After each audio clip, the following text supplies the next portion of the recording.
Hello ব্রিয়াস, আসসালামু আলাইকুম। আমরা যাচ্ছি এখন বেবিউ গার্ডেনে, ভাই বাদার সবাই মিলে এখন যাচ্ছে। ওমা, হঠাৎ করে দেখি আকাশের চাঁদ, তার পাশে দেখলাম ইসলাম সাহেবের গরু খামার। হঠাৎ দেখি গেটের সামনে একটি কুকুর দাঁড়িয়ে আছে। কুকুরটি হয়তো সম্ভবত গেটে পায়রায় আছে আর কি। এখন আমরা অবশেষে চলে আসলাম বেবিউ গার্ডেনে। এখন আমাদের চোদ্দ বড় ভাই সাজিদ, উনি ঢুকলো, ওনাকে স্বাগতম জানার জন্য একটি কুকুর দাঁড়িয়ে আছে। কুকুরটি হয়তো সাজিদকে স্বাগতম জানার জন্য কুকুরটি দাঁড়িয়েছে। গেল। এরপরে আমরা দুই বন্ধু মিলে একসাথে ঢুকলাম, অবশেষে চলে আসলাম। দেখি ওয়াও, অসাধারণ, খুবই দারুণ জায়গা। আমরা যখন ফ্রি সময় পাই তখন আমরা এখানে আসি ঘোরার জন্য, এখানে আড্ডা দিই, সময় কাটাই। আপনারাও আসবেন, খুবই সুন্দর জায়গা সময় কাটানোর জন্য। এখন আমরা সবাই ঘুরে ঘুরে দেখতেছি আশেপাশের দিকগুলা,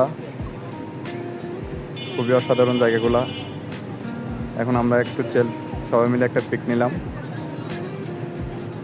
পিক নেওয়ার পর দেখলাম মোটামুটি পরিবেশ অনেক সুন্দর।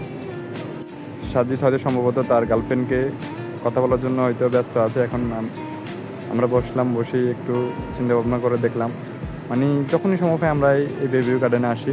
আপনারা আসবেন, পরিজনকে নিয়ে আসবেন, সময় কাটাবেন। এখানে অনেক মানুষ আছে। এখন দেখতেছি বড় ভাই খুবই চিন্তিত।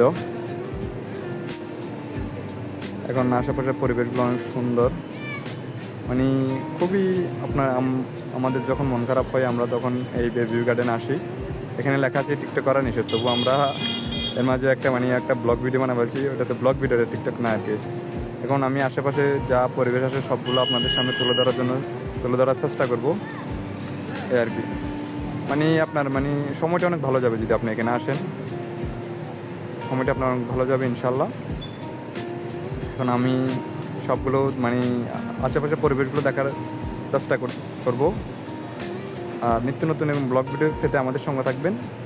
এখানে দেখতেছি ভাইয়া আপুর সবাই সুন্দর মুহূর্ত পার করতেছে।